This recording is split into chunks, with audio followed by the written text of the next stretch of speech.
I was so angry that we were in fifth grade and he had this ability to do this, and it took us to fifth grade. But it was so disheartening, though, because I'm in a meeting. Yes, I am an educator, so I do bring a little knowledge into the space. But I'm not being paid to be my child's case manager, interventionist, the school administrator, which we call an LEA, which is a legal term for like the local education agency, to support kids that have a disability such as dyslexia. I'm not getting paid to be these people. Legislation can't be experts at everything. So they can't know everything about education, or they would be in education. When you comprehensively get on the same team and you align your instruction where you're supporting each other and you're collaborating on how can we collectively not overload this kid cognitively, provide them with what they need strategically, and then consistently deliver that instruction and keep collaborating. I shouldn't be the most knowledgeable person in the room.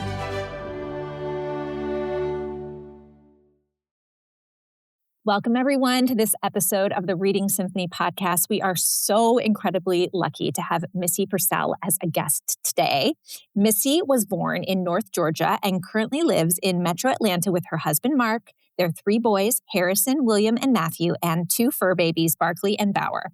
She holds a degree in middle school education from the University of Georgia and has over 15 years of experience in public education, specializing in inclusion. After successfully advocating for her dyslexic son's right to read, Missy dedicated much of her time to volunteering with families of children with learning differences and advocating for policy changes that ensure every child has the right to read.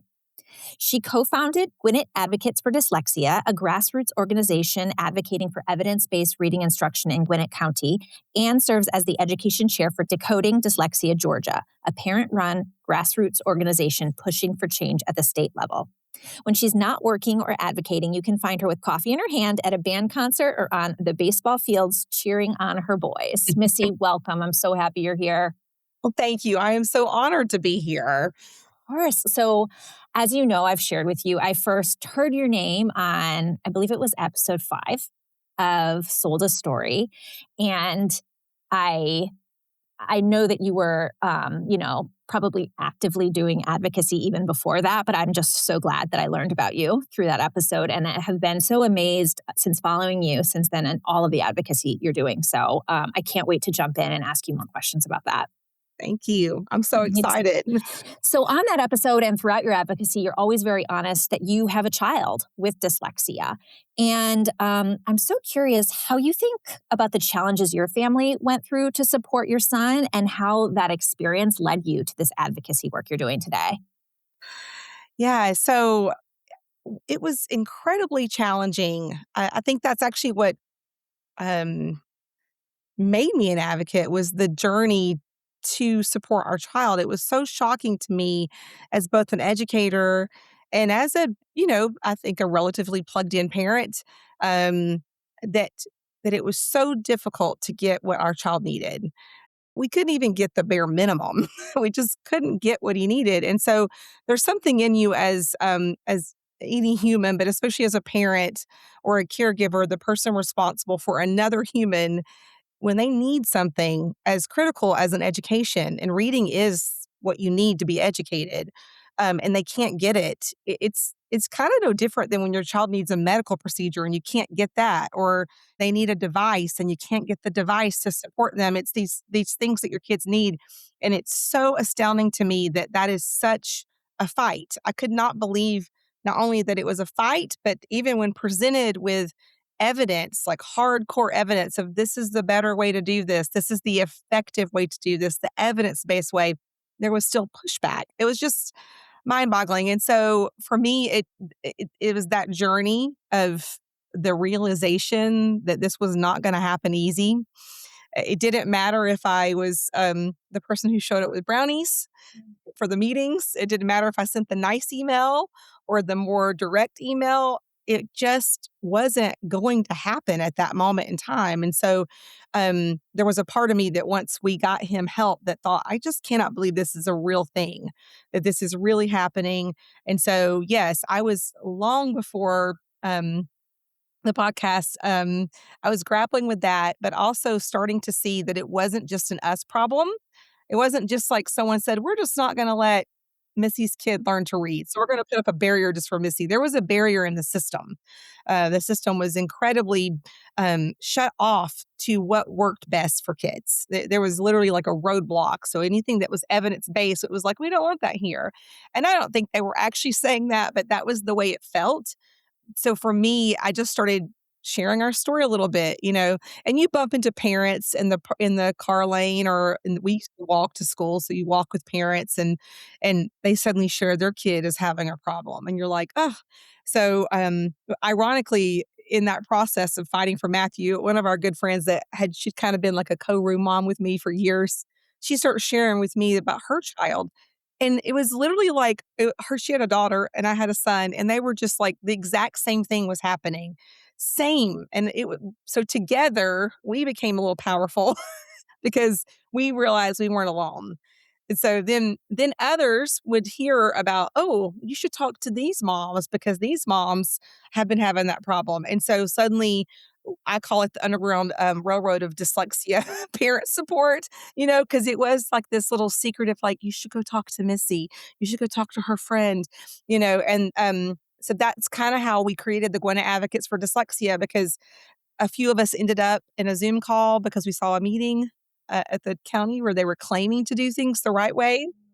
And across the county, many of us were like, "Wait a minute, that's not our experience." And so independently, unknowing each other, we all emailed into the district. And this might not have been a smart move on their part, but I think a way to kind of mitigate and kind of get through talking to all of us and make us all feel heard and give that little PR moment to us, they put us all on a Zoom call. So I was sitting there going, "Oh, there's all these other parents. This is pretty cool because we're not alone." So we have to start sharing emails in the background. And then that was actually the first unofficial meeting of the Gwinnett Advocates for Dyslexia, because from that moment on, we began to strategize and organize and really push for change. So, yes, we were advocating very heavily already, and kind of beginning to organize in the background, to just kind of bring the awareness around dyslexia in our county and what kids needed. It's incredible. What year was that? That was, in the middle of the pandemic. Okay. So that meeting I actually know this because I actually put it in a presentation recently. It was around 2021. Okay. I have a photo because I screenshotted the Zoom call. I screenshotted. I'm just like, "Oh, look who's here," and I wanted to remember the parents' names and try to find them. So smart. So I screenshotted it, and I always call myself the accidental advocate because, I do kinda document things more from my memory, not Oh. because I'm just, like, trying to be, proactive, just documenting, and so but it's neat because I have a photo of that first moment now looking back, where we all just kind of gathered for the very first time accidentally, and then we stay connected and, really begin to push for change in the district. Thank you so much for sharing that. Something that came to mind as you were sharing just was this idea of like saying out loud something's not working or that you need help. And I feel like that's so real for so many situations in life, right? But like if it could have almost been like this passing ship moment where like if you didn't have that meeting or if you didn't say to your friend who was literally the room mom that like this struggle's happening, like it could have been a much longer time before that critical mass started to form. So it just for me underscores the importance of when there's nothing to be ashamed about if something's not working or if your kid's struggling. It's usually a lot of other people are feeling the same thing. So powerful. Wow. Yes. Yes. You're not alone, and community is always better. I say that kind Yeah. of on repeat when it comes to advocacy. Can you do this alone? Yes, I do believe that one person can make Yeah. change, but I believe collectively you're not alone is the reality. And when you realize you're not alone, use that to your advantage. Go out and find the others of you, because your collective stories are very powerful. Hmm. The people who make decisions and can make changes to fix the situation. Hmm. Yeah. So something that has come up in conversations I've had with families is their child might be doing grade level work, like maybe they have like A's and B's, maybe even their standardized tests they're passing, but they have the parent just knows there's something off. Like it could be through listening to them read aloud. It could also just be through hearing their attitudes about reading. And so I'm curious what a parent should do in that circumstance. Like they're getting all the like they're doing fine, they're making progress, they're at grade level, but like something's just off. First of all, trust your gut. Yeah. Um, you as a parent or you you live with your child, 24/7, you're Mhm. raising them. You know when something's off. You always have known when something's off. It's just that thing you have when you're responsible for them. So trust your gut. And then it's really important for parents to understand that grades are subjective. I'm not saying this as a teacher, but there's no one at your building telling every teacher to give the same amount of grades, to give the same sampling of grades. Those grades may or may not be reflective of key foundational skills that are missing. That we call it the dyslexia paradox, this idea that kids can be kind of keeping up or have the appearance of keeping up. And we don't realize how hard they are treading under the water. It's a murky pool and they're treading really hard, and we can't see that. And so, as they're keeping up, they're also very likely gathering up new labels, if we want to call Mhm. them.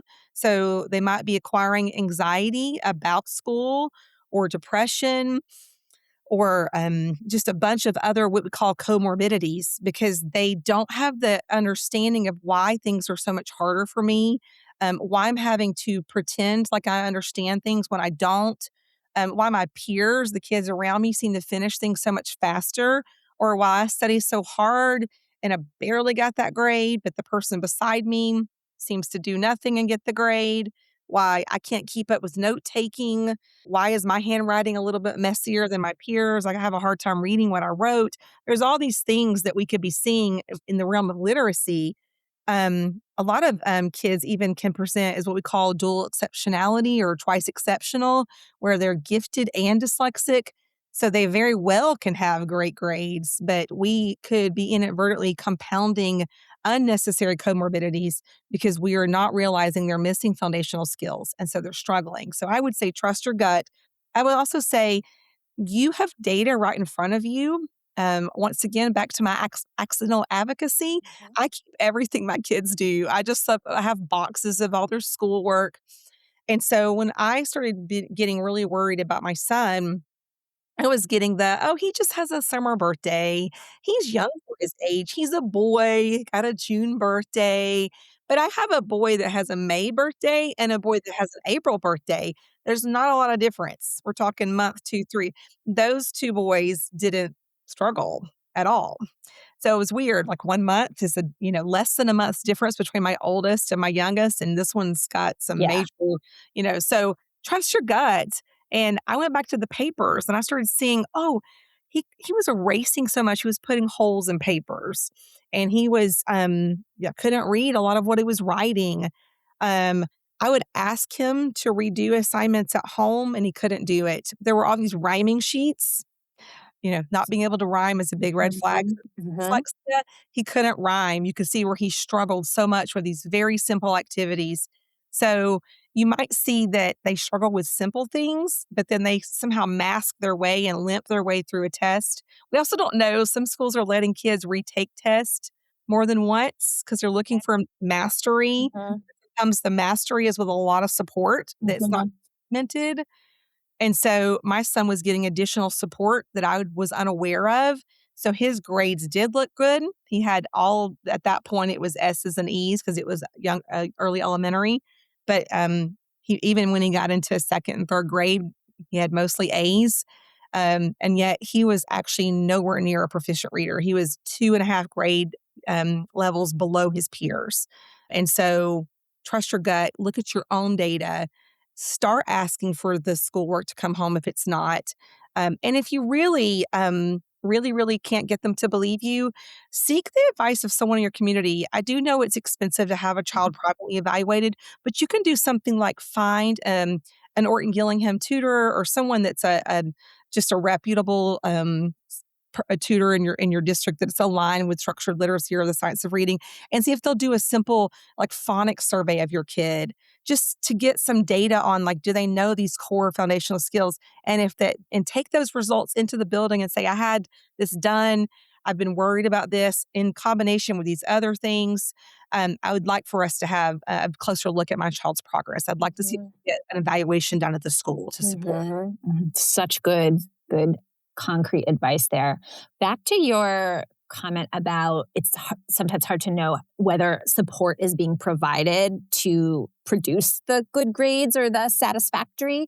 Did you just literally ask in a meeting once, like, tell me what is being done on, the teacher's end or a teaching assistant's end to support my child? Like, or just literally like, when he took this test, did he get any help?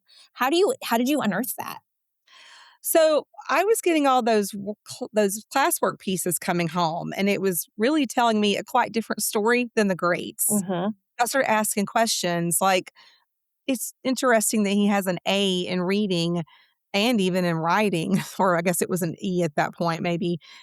But then he basically has never completed a single assignment that has come home. It's either been erased to the point of ripping the paper, or the handwriting was so I can't ever say Mm-hmm. this word, Mm-hmm. not read it.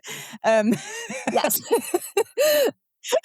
and so I just started asking these questions, and I was kind of getting, um, kind of given that he's fine. I mean, these are former colleagues of mine, Mhm. so there was no expectation that my kid would struggle. I'm a teacher. His two older brothers are really good in school.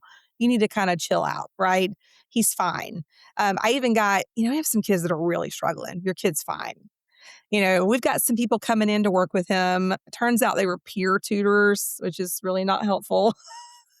you know, and yes, and then they were allowing him to kind of take assessments. And also at that point, there was a lot of S's and E's. So overall, I'm giving you an S. You're Right. doing fine. What's that really mean? Um, Yeah. Mhm. yes, I actually faced that kind of pushback. I mean, that for basically 2 solid years. They did put him in reading recovery, which is the worst thing ever. He did that for 20 weeks in 1st grade, and I repeatedly asked for an SST meeting for us to Mhm. start a formal process because that actually sits outside of that process, which is a whole nother level of Mhm. insanity. Right. But got nowhere with that. He actually exited and didn't, like, pass or whatever you wanna call it, wasn't a successful graduate of reading recovery, and then nothing was done, so I had to initiate the meeting to get that ball rolling. And even in that meeting, the teacher was like, "He's fine."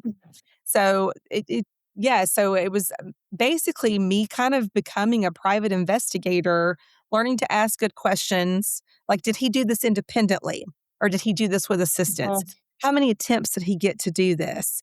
Um, those types of questions that for me was what I started asking. And then, because that 1st grade year was so terrible, I went in ahead of the 2nd grade year and I met with the 2nd grade teacher and I said to her, my kid is doing poorly. Something is wrong. We've done tutoring all summer. We weren't getting where we needed to be. We were not closing the gaps. Will you please, at this point, our county was still doing balanced literacy. So I Mhm. said, will you please give him his beginning of the year assessment?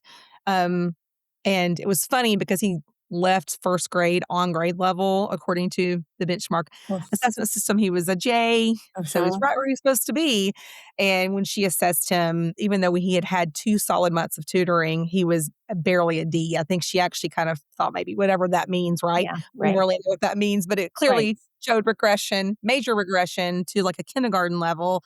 And so I now had a teacher for the first time on my side who was willing to, listen, trudge for. But I think it was only because I was really so on top of it in 1st grade and starting to ask questions and pushing so hard and begging for someone just to Mhm. honestly just be honest with me. Yeah. Like he's not reading like his Yeah. peers. That would, Yeah. if you don't even know why, I probably could have handled that better. I just really wanted to agree with me. He's not reading. We know this. And so she was the first one who actually said, yeah, you're right, and helped push us a little bit further in a broken system. Yeah. Yeah. So there was this moment in your episode of Sold a Story where I think you were talking about a similar moment. Actually, I think it was later, maybe once they had put him in, was it the LLI? Mhm. Which for families who are listening, that has been a debunked intervention system that's based on the same leveled reader and kind of guessing at words approach. And Missy, please feel free to fill in anything I might be getting wrong about that. But it Great. doesn't work. Yeah. Research shows that it doesn't work. And so there was this moment where they handed you the letter from the assessment system, sort of like a prepackaged letter. And you paused and said, like, is it that they don't know how to help my kid? Mhm. Like, Mhm. could you just take us back to that moment, like, and how it felt to say that out loud? Yeah.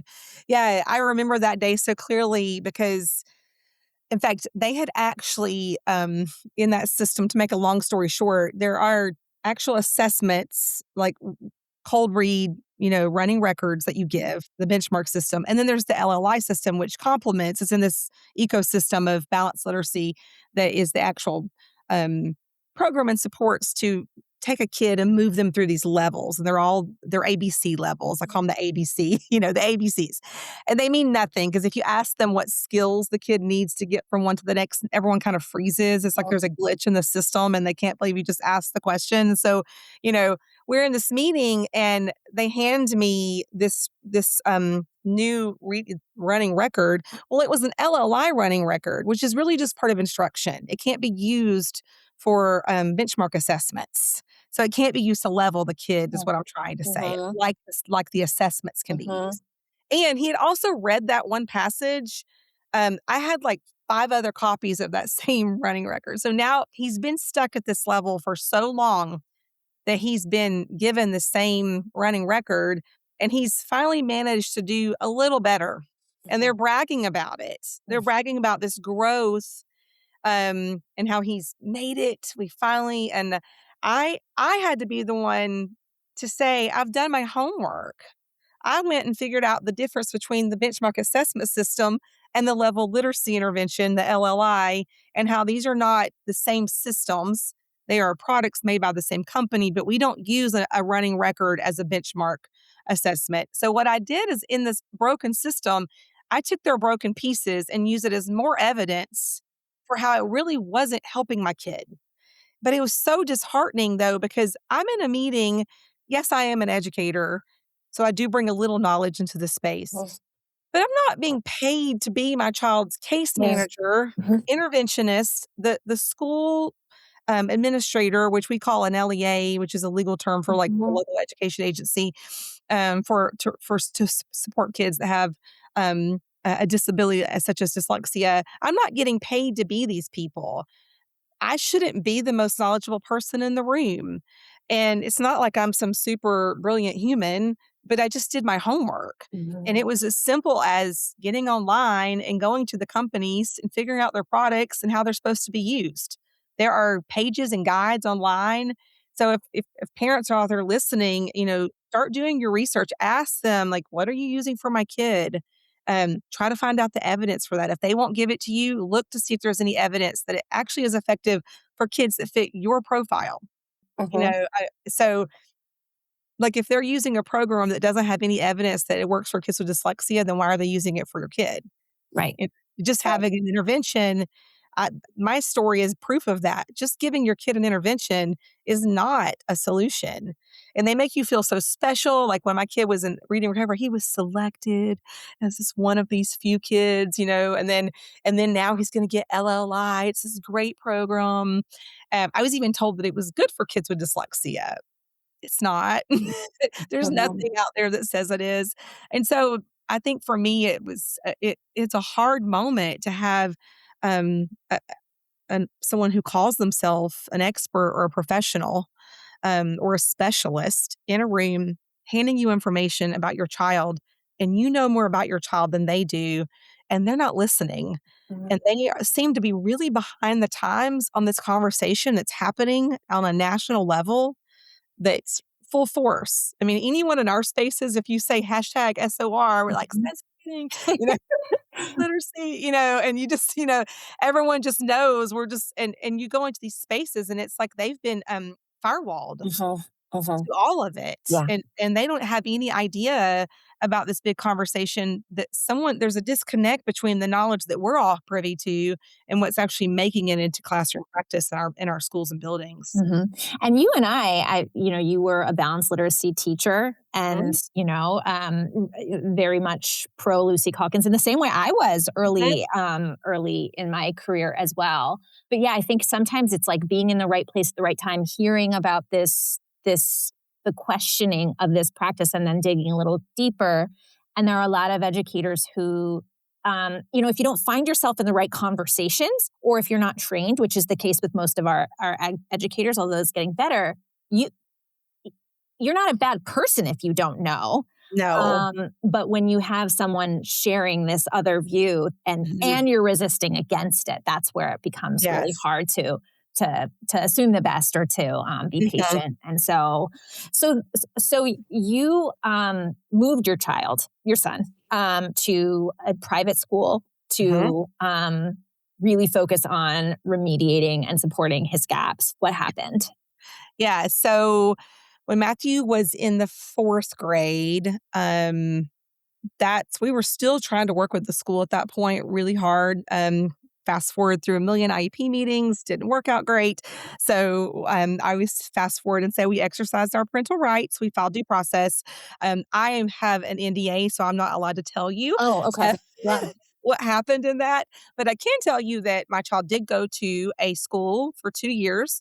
I love this school, and they won't let me say their name. It's called Sage. It is Mhm. a school here in Georgia that is specifically designed with kids that have dyslexia in mind. It's a very small school, and they also specialize in speech and language, which was why we were recommended to go there.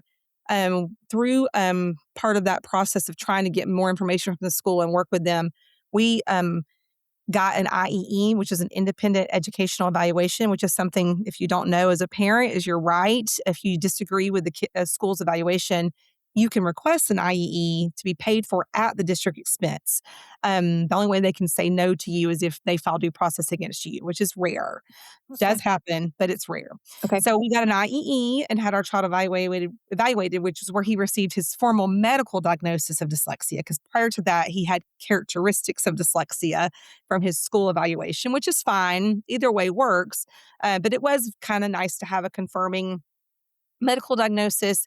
And we also learned that some things had been missed. He also had dysgraphia and he also had a language disability. So, which now many people are calling a DLD, Mhm. a language disability. I didn't quite understand that at that moment. It was still not as popular today in conversations growing, which is great. I think it's really important. But luckily we had a smart psychologist and she said, you need to send him to this school because they're going to address his language and his dyslexia and his dysgraphia, by the way. So, which was phenomenal. It was a comprehensive approach where everyone in the building is trained fully at the associate level or higher of Orton Gillingham, including even our specials teachers. So if they go to art, Wow. drama, PE, all the things, those people. And then because everyone is trained, what's really cool is, and I think schools can learn something from this. We talk about uh, interventions, and I think we try to retrofit things and they don't work out in the public school system for many reasons. But because everyone was trained, um, when it was time for Matthew to get his intervention, his OG intervention, which we didn't have a curriculum, it was pure OG trained person just chugging through her knowledge, imparting it to my kid. There was like, some drill cards, some dry erase boards, nothing fancy here, guys. Doesn't cost $1,000,000. The money goes into the training of the Mhm. person. Mhm. That's where you put the money. Mhm. And so they've got these kids. Initially, he was in a group of 1 because it didn't matter at that point that he was in the 5th grade. They group you by what you need for that time period of the day. He did progress very quickly, which was really cool and happy, but also a little sad Yeah. is I was so angry that we were in 5th grade and he had this ability to do this, and it took us to 5th grade. And I just couldn't help but think, if we had just gotten this in kindergarten, I may have even settled for first grade. What if for 20 weeks instead of reading recovery, he had gotten this person in this group? And it was a really strategic group. He eventually moved into a group of 3 kids, and that's where he stayed to the end, progressed relatively quickly. It's a 3 their scope and sequence has 3 levels. The highest level was more morphology and was higher, Mhm. syllabic words, and some of those weird, decoding skills. Yep. They're just, like, not common. But, it was phenomenal. 2 years was perfect for him. Some kids stay longer. 2 years was perfect. It's meant to be remediation school. The best part is, though, they still teach the math, science, social studies, and also for the first time ever, he realized he loves social studies because he actually got social studies. He wasn't pulled for a part of it, or he didn't miss the read aloud because he had to go get some terrible version of something that wasn't working anyway. And so he was not having to miss key instructional moments. He was getting his intensive intervention. And then the best part is in their language block, the language arts block, they're still reading grade level text. They're just scaffolding for them. They are, and they're writing. They did a research project that was really hard, that required note taking, handwriting. Yes, kids with dysgraphia should be writing, and they can. And handwriting and turning it into a real paper. I mean, it was just phenomenal. The expectations weren't lowered because these kids had dyslexia. No one actually felt like they were out of school for dyslexia. Because the only part of their day that was really different was that OG block. Mhm. That's the only part. One of their specials was actually OG, which was like a fun version of it. But no, it didn't feel different, and I think it was great for self-esteem, Mhm. and language. Plus, he got speech services, private pullout once a week, and then she pushed in to work in groups because she wanted to see how he was processing language, where the breakdown was happening. Um, his language disability is not extreme, but it's enough to impact him. And because we weren't addressing it for so long because it was unidentified, um, I think it might have been part of why he was so slowly responding even to our private therapy that we were trying to provide for him. So the best part about it in a nutshell is that they comprehensively met his needs, and they were a team, a collaborative team.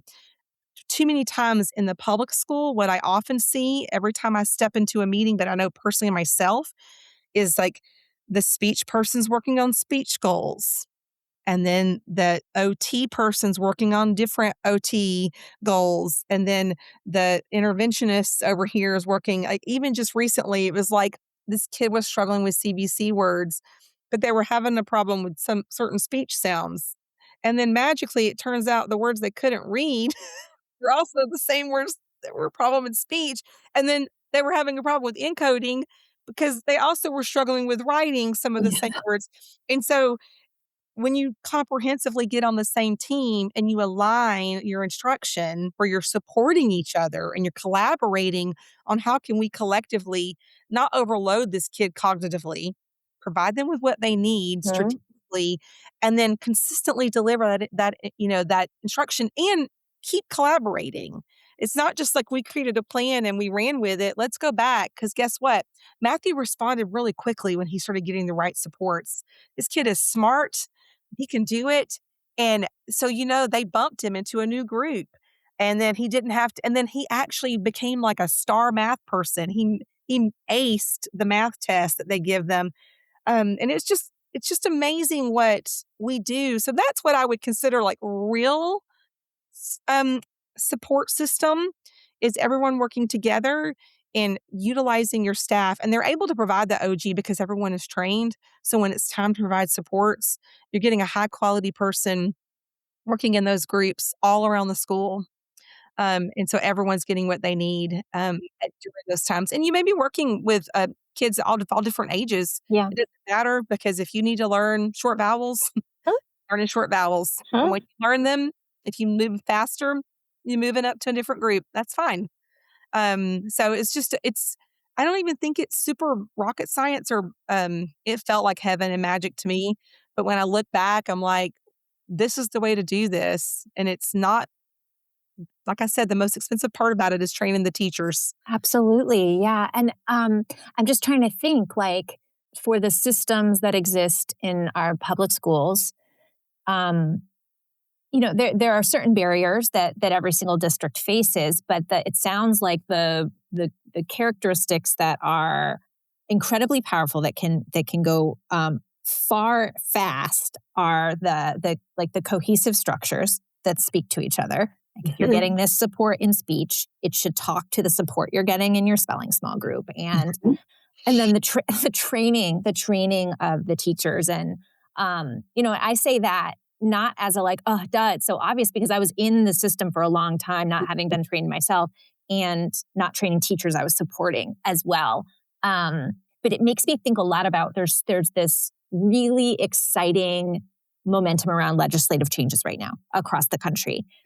And that is so exciting. And some states are knocking it out of the park, and a lot of them are kind of kicking and missing. And and I've heard you write a little bit about what's going on in Georgia. We have reform about to happen in Massachusetts. I'm equally excited and scared that despite all of the amazing signs that we're going to miss the mark somehow. And I feel like it's going to miss the mark, if anywhere, in the teacher training piece. And so I just would love your advice, insight for any other parent who's watching similar reforms take shape in their state. Or maybe the reforms have happened and it just doesn't, what are some of the key things that need to be in the legislation to actually see the change? There has to be accountability written into the legislation. So I know every state is organized differently. Some people elect their superintendent. Some superintendents are appointed. The Department of Ed, works well with the legislation or it doesn't. There might be other departments within the system. And so, it does vary. But I think I've written about this. There's lessons that can be learned from states have kind of messed up. So we passed dyslexia legislation in 2019. Then we passed two early literacy bills back to back in 2023 and 2024. And then we just passed was supposed to be the best thing since the Hope Scholarship, which is our scholarship program for students to go to college for free in Georgia. So it was a big piece of legislation many years ago. So it's supposed to be the best thing since then. It's HB 1193. It's our updated literacy bill. And it comprehensively combines the dyslexia bill with the early literacy bill. And it's supposed to have coaches and a lot more accountability, new departments in charge, mainly because our Department of Ed has been a glitch in the system. And so what I would say is legislation can't be experts at everything. Mhm. So they can't know everything about education or they would be in education. Yes. And some legislators are former, educators, which is great. We love them. We have a few of those in Georgia. So they don't always understand, not because they're not intelligent, they're very intelligent, but because it's not their field of expertise, the nuances of what legislation looks like.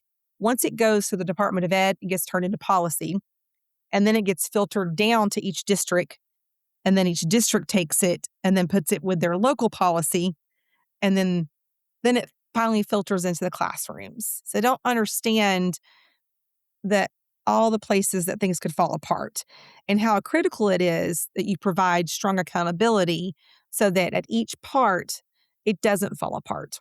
So here's a great example of this. Our legislation previously included that every kid would be screened. Parents would be notified if the screener flagged their kid. Then you have a meeting with the parent and they would create some kind of plan to support that kid.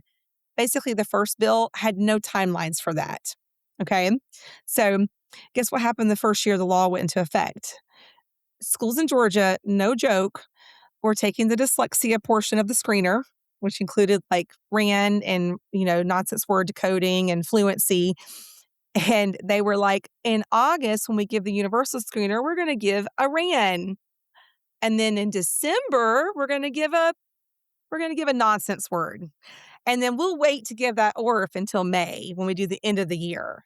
So, Oh, the whole goodness. the screener is to tell you what's going on with the kid and flag the kid. It's like taking a temperature, right?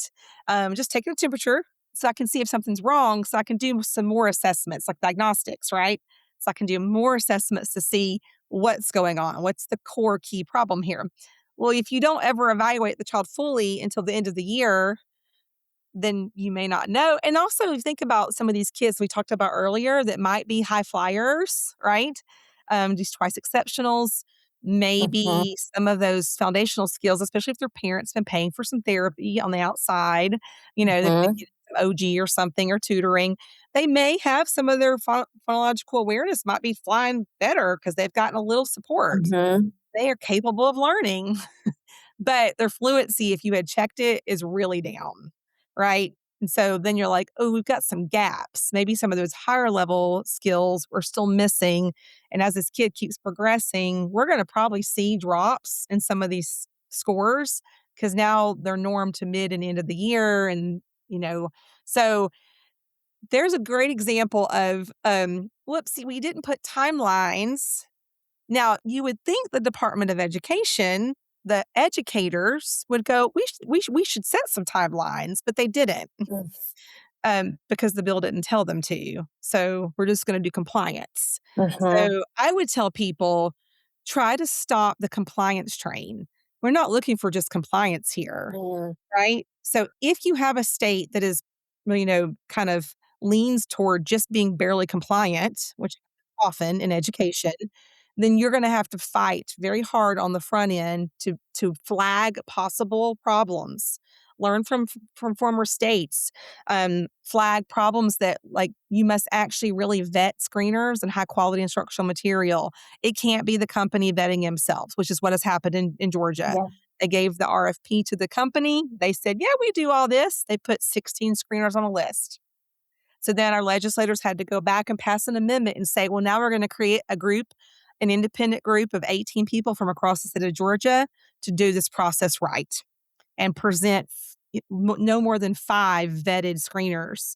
So, but then our Department of Ed squeezed one in because we only presented 4 that was the most popular. And it's in a lot of hot water today in the world called iReady. And now it's on our list because more people used it, not because it was effective.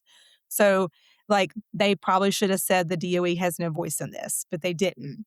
So, it's just this constant, like, as we roll out the plan, we're realizing all the places that are just compliant and not effective for kids. Mhm. We just updated our dyslexia handbook. They really beefed up an MTSS system. The MTSS system basically says you have to follow it with fidelity, which is actually a violation of child find. Child Find says you don't have to follow it with fidelity. If you suspect a disability, you evaluate. So our own handbook gives bad guidance to districts, which is now where we're fighting. If you follow me, you probably know I'm talking about MTSS a lot because what we're seeing is kids once again are not being evaluated. They're being forced into tiers that aren't designed for their specific needs, or they're not being evaluated to find out all their needs. So we're not able to actually support them well.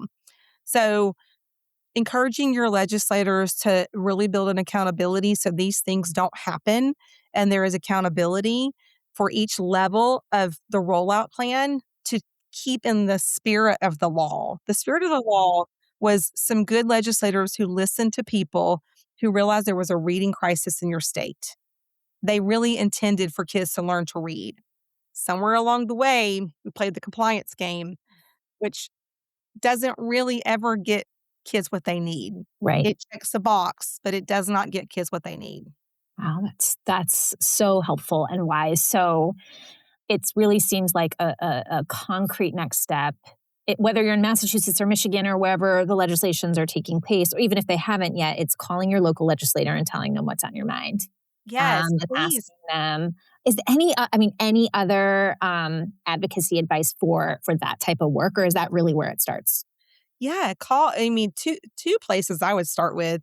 Your local board is also a great place to go Mhm, because that's where mhm. I started. The school And I board? realized my local school Mhm. board because they actually hire and fire your superintendent. That's Yeah. their main job.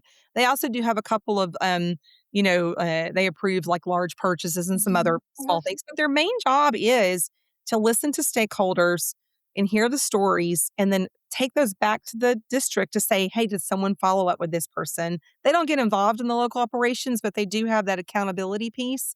So I have made friends with all the board members. Not all of them are as receptive as they're not all collectively receptive, but we do have a majority that are. Mhm. fact, after this, I'm headed to go meet one of them. And so they're receptive. And so sharing your stories, sharing what's going on, and also doing your homework and having something to offer, like a solution. I Mhm. always tell people, don't be like the bull in a china shop. I feel it, and there are moments when I, think you kinda deserve a little bit of this. You know, I'm half German, so my husband calls it the German, the and so but there are people who may have deserved my German, but if I wanna make change, I have to go in these spaces and say, "This is what's happening, this is my story." I usually tell Matthew's story, and then Mhm. this is one thing you can do. You can not let us use iReady, or Yeah. you can fix our broken MTSS system, or you can stop denying parents evaluations for their children.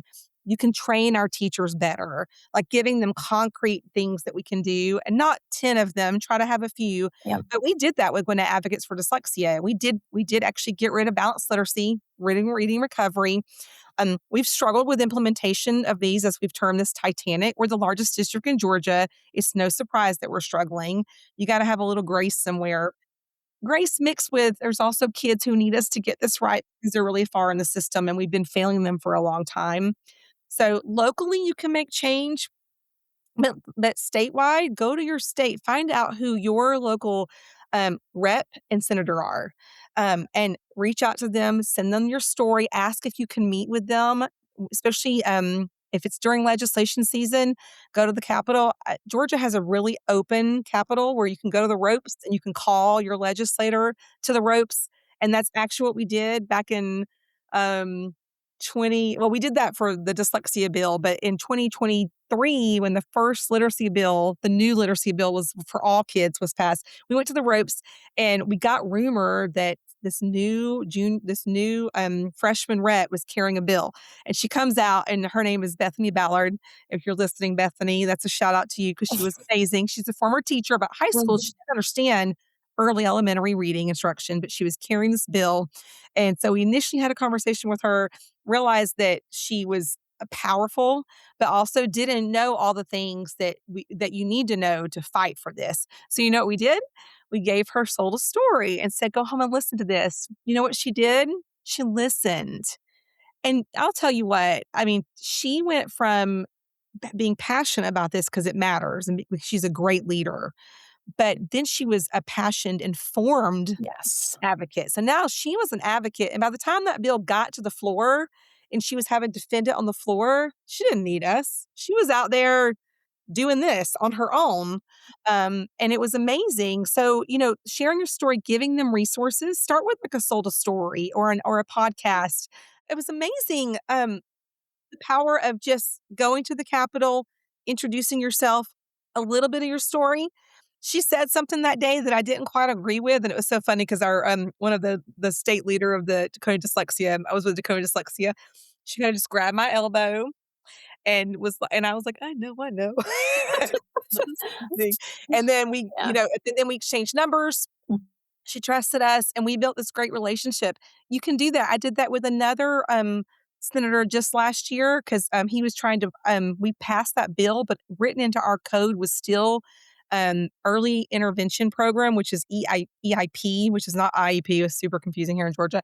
Um, but, I think that exists in other places too. Acronyms in education. My goodness. It's maddening. People will think their kid have an IEP, and they're really just Yeah. getting early intervention. My It's so goodness. maddening, but it was still written that you could use reading recovery. So I discovered that he wrote a bill, we connected. He's also a former educator, went to Capitol, gave public expert, testimony. It's hilarious, right?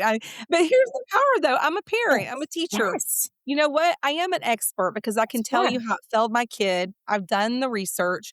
I know how, and now we have research to prove that we're not wrong, which is even better. And that got turned into a news story that really had impact, in the legislation season, and all that was just because we went to the Capitol. Yeah. So, yes, go to the Capitol, go meet your legislators, share your stories. You might end up in a seat where you're giving testimony on something that's really important because you have an eye gate that no one else has, or maybe you're the brave one that's willing to share what so many other parents are experiencing in your district. Yeah. I just keep the word brave just keeps coming just popping into my head as you're speaking, Missy. It's just you just displayed so much bravery. And I know it wasn't just you, but the way that you have culled through like the thousands of pages and found all these things here and there to help fix and improve in Georgia. And then that plus just standing up and being a public figure while still seemingly making friends with people. And I think that's something that is scary for parents who, at Mhm. the end of the day, you do have to send your kid to the school, right? You don't want to become on bad terms with your child's teacher or their principal or heavens forbid, the whole district, right? Yes. Um, but what you're making really clear is it doesn't have to be that way. No, no, it doesn't. I can I have so much empathy for that feeling, Katie. When I was, the very first time that I filed a state complaint, remember I taught in that school. I Yes. mean, and as I sit here, that school is, like, right there, and one of the teachers actually lives in my neighborhood. Oh, So, I remember, it took me all weekend long. It was fall break, and we were actually in the mountains and just having a good time, but the whole time, that state complaint, all I had to do was click send. It was in the draft box.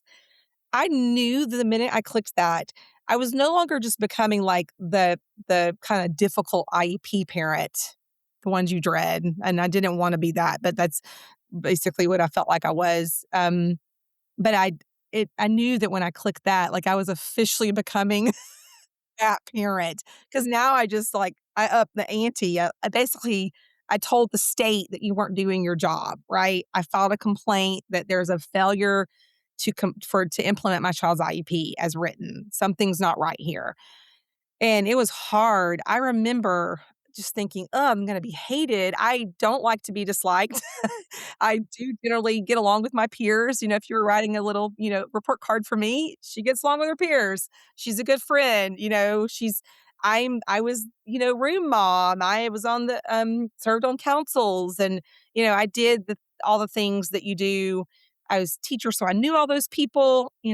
Our kids have been to school since preschool. Plus, I have older kids, and they have friends. I mean, it's small little community, so it was hard. So, what I would tell people is this: it will be hard. I'm not going to lie and say it's not hard. That was a really horrible weekend for me, and that just was agonizing.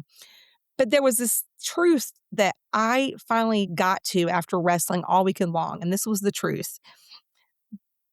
That is my child, and he's not getting something he needs. I always say I'm not gonna cry on these things, but this is the moments. Um, he's not getting what he needs, and it's hurting him. It's literally hurting him. I just saw a picture the other day where when he was really young, he would he would bite his lip. And so he had like an extra lip here.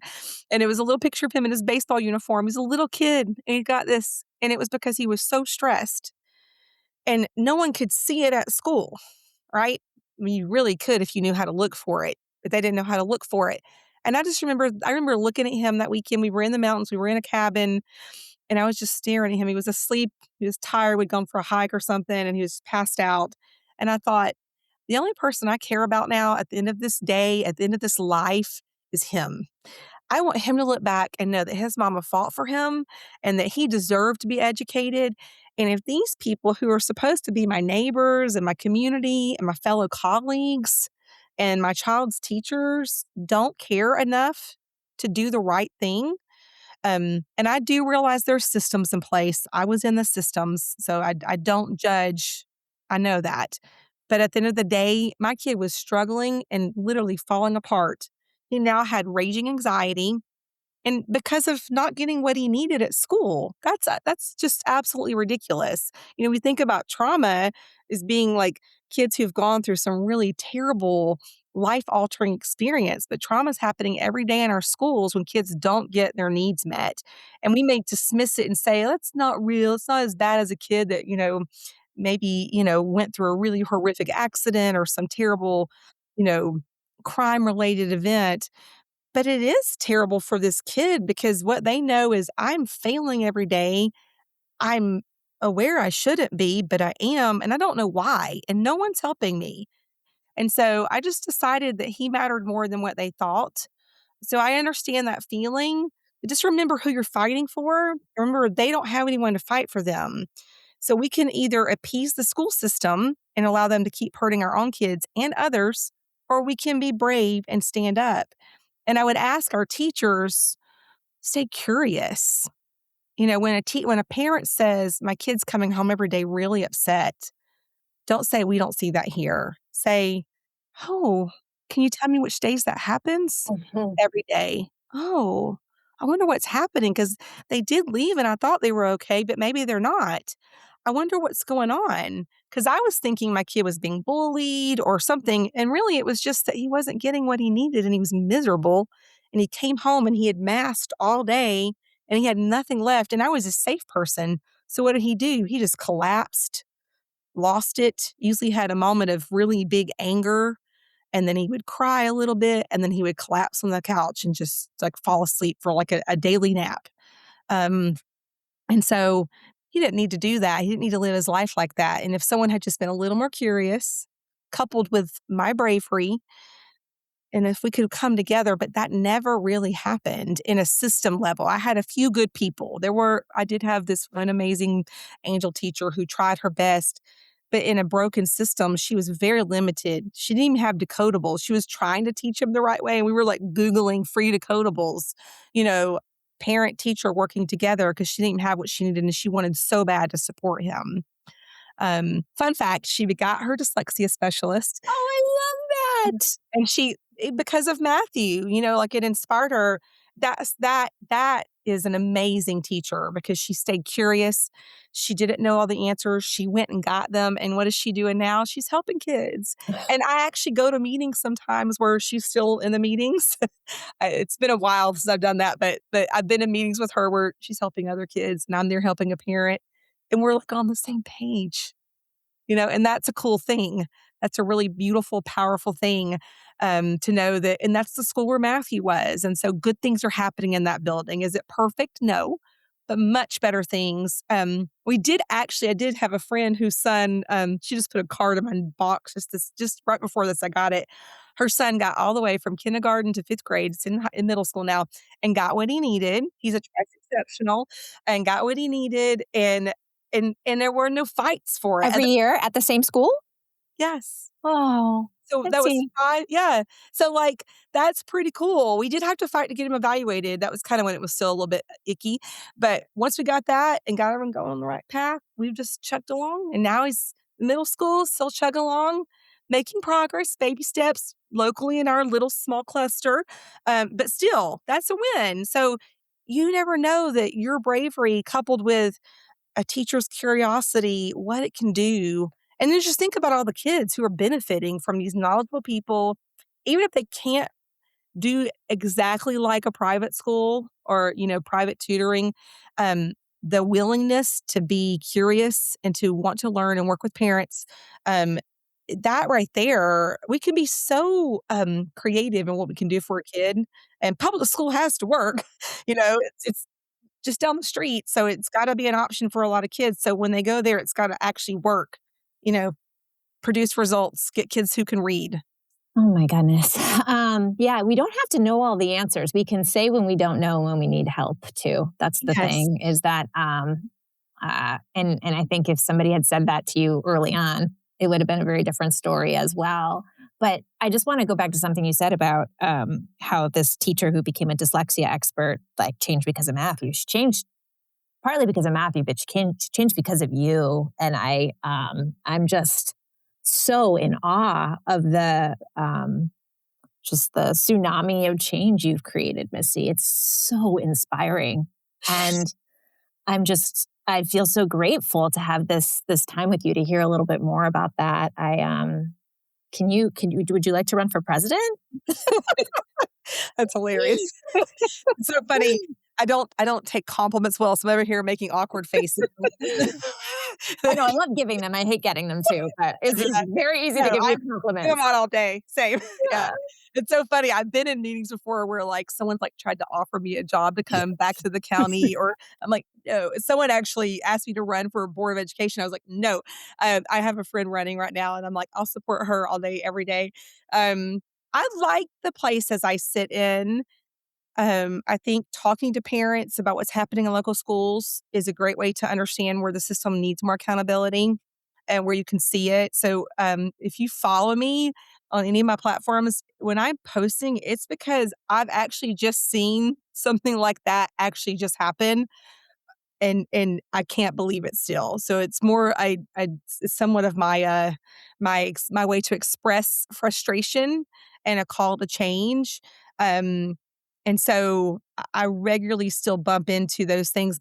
And I appreciate having an opportunity to learn from parents and see what's happening in the trenches and keep calling. I still go to my board meeting every month and I still speak.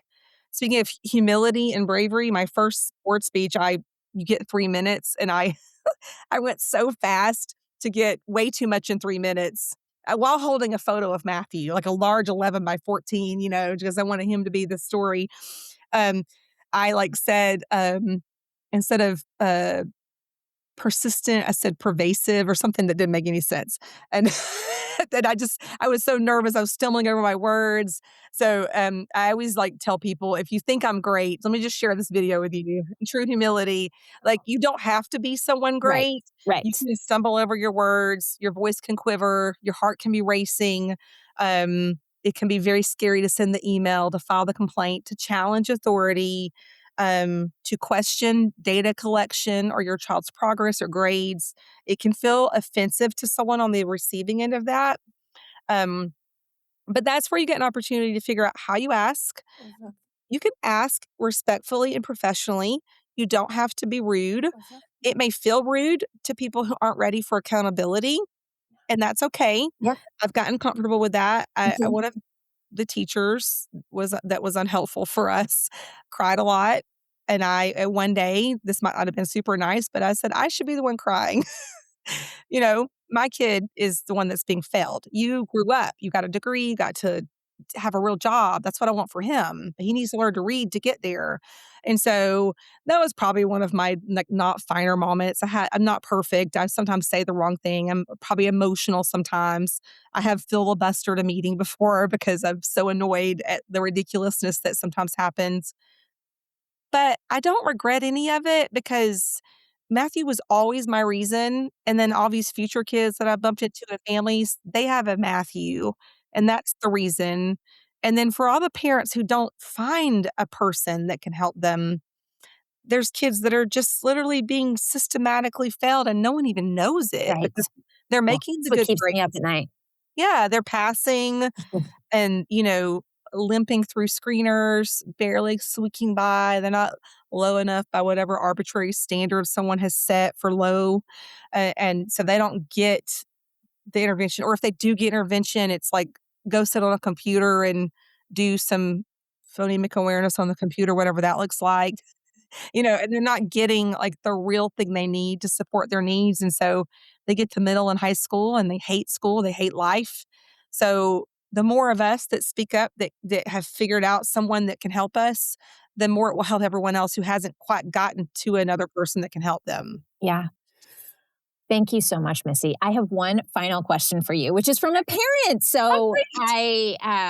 well, the final question is where everybody can find you, but the second to last question is, a friend of mine has a child who's dyslexic and wants to know what's the best way to help your dyslexic child decompress after a long day of school, where they're having to put so much mental energy into everything to feel successful. So, any advice for Yeah. that question? That's the perfect question. And first of all, kudos to the parent that recognizes they need to do something. I love Right? Yes. that because there is like sometimes a failure to understand that school is so hard and they are literally doing so much more than the typical child to get through the day. Everything is a lot harder to process. Brain power is just kaput. So when they get in the car, I talked earlier about the after school, collapse. That is a real thing. So now what we do is a couple things. We always get something to snack on. Snacks are so key. Snacks are so good. I started just making it special. I don't do it every day, but we have a little coffee shop nearby. So every once in a while, if it's a really bad day, we stop by the coffee shop and get whatever you want. If you want a coffee, Yes, I give my kid coffee, whatever. If you want a coffee, something frou-frou that costs $1,000,000, $7, something fancy. I'm supporting the local community and I'm helping my kid get a snack, whatever. Because now he's thinking about something other than learning. It's fun. So anything that can distract them and other things, give them space when they get home. Don't rush right into homework. Also, don't start asking about school. I School am may so have been guilty of bad. that. Yeah, Yes. you're gonna hear about it eventually. Trust me, if it's been a bad day, I don't even have to ask. "I cannot believe duh, duh, duh." I mean, it's just immediate. Those are the days that we go get the milkshake or the coffee, whatever, when it's already aware that it's been bad. If it's just a typical day, you get in the car, let's head home, still get you something to drink. He always goes and lies on the couch. He has 2 pillows. I call them his, like, they're his pillows. I have to put them away when company comes because they don't look appropriate for company. They're all I can't get rid of them though. They're well loved. They're well loved, but they kind of are pressure points for him, one for his head, one for his leg, and he eventually falls asleep. Yes, he's 14. We still do this There's a every day. lot going on in your life when you're 14. Yep, yep, and so he takes a quick little nap. Depending on what our day looks like, he's also an athlete. He plays baseball. So a cool thing for him, if your kid has any kind of passion, hobby, sport, activity, whatever, it doesn't have to be a sport, but if they have something, if they can do that after school, that's awesome. Like Matthew just got done with his first JV season, and they had practice every day after school. And some people think, oh, that's so terrible. You know what? Actually, I made sure he had a snack. Mhm. Yep. And he walked right over to the field, and for him to throw and hit, Yeah, oh run. my gosh, that's Yes. like the best. So if it's dance, if it's singing, if it's acting, if it's whatever, I don't know. There's so many options out there. Even if it's just something in your neighborhood, like go ride scooters with all the kids, just somehow something that's unstructured. We don't have to talk about your day. Just give them a little break. And then also, kind of one thing to kind of support this bigger picture, because often kids with dyslexia struggle with executive functioning. Often they might have a ADHD or something else. If not, it could just be working memory, but nonetheless, it's a common thing. And they have a hard time seeing the whole week, and that's overwhelming. So we usually check in on Monday with what's due this week, and we plan our week. So that way, when I'm So good. planning Mm. times for him, and it's also if he has an activity, I'll be like, oh, well, we have to do a little bit tonight. And we also juggle when we do homework. So sometimes we do some at night. If he's had sports and he's been allocated a game and we didn't get home till late, you know what? We're going to get up early. I'm going to let you go to bed tonight. We're going to get up early and we're going to do it in the morning. And talk with your school too. I highly recommend this. I know this is a little beyond that, but it all connects. Make sure you talk with them. And if they have a plan, accommodation plan, or an IP, or maybe just good humans, tell them like about if you can check in on hard days. So like Matthew had like 2 tests and a project one week, which was kind of bad planning on everyone's part, but it just happened. And he had 2 away games. He Mm. get home till super late. That's hard. Yeah. It was not worth, if your child has anxiety, if they start this with the anxiety, the wave, I call it, it is not worth it. You will, because then you have to ride the wave. There's no coming down until it crashes. And then that's just not good for anyone. So I preemptively made an executive decision as the parent and said, this is not going to be turned in today with no penalty. We're cashing in he needs additional times. Or we didn't finish all the homework. He will do it tonight. He had a game. We're juggling life. It's not worth the anxiety, a panic attack that's going to ensure if I try to force it. I did that a few times. Learn from me. Don't do it. Just try to figure out how to work with the school, look ahead, build in the breaks, and find the things that they're good at and get them in the things they're good at. Those are pure joy for them. Matthew does not see baseball as any kind of hard or stressful or anxiety producing. It is a place where he feels completely at home. So find your place where your kid feels completely at home, even if that means it's video games. I don't know. I really prefer you get you off your screens and get outside, but something where they just get a break. Unplug them, manage that well, protect that well.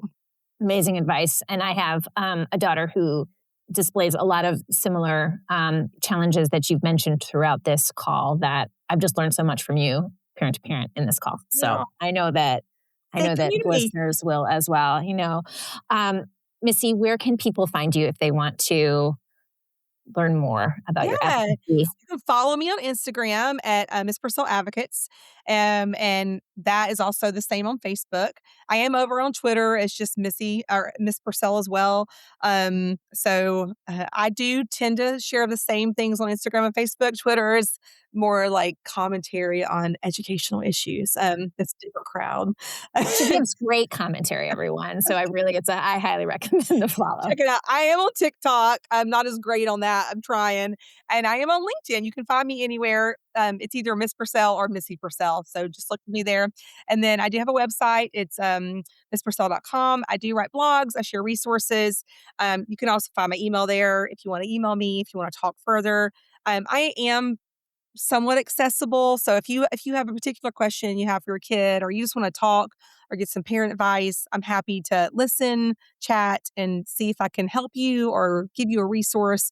That's just my heartbeat. It's what I love to do. I hope I can always keep myself focused on helping parents and also teachers. I live in that space somewhere between the two worlds, and we're desperately wanting us to collaborate because we're better truly together. I know it sounds cliche, but when we're in community and we're working together, we're just so much more powerful. I feel so lucky to now personally know you and to have had this time, and just cannot wait to listen to this episode again myself and to share it with the world. And I hope that we can have you on again, because I know there's so much we didn't even get to cover. But thank you so much, Missy, for this time. Thank you for the opportunity to come. I love this conversation, and I have a hard time listening to myself, but I promise I will listen to it. Yes, you won't be disappointed.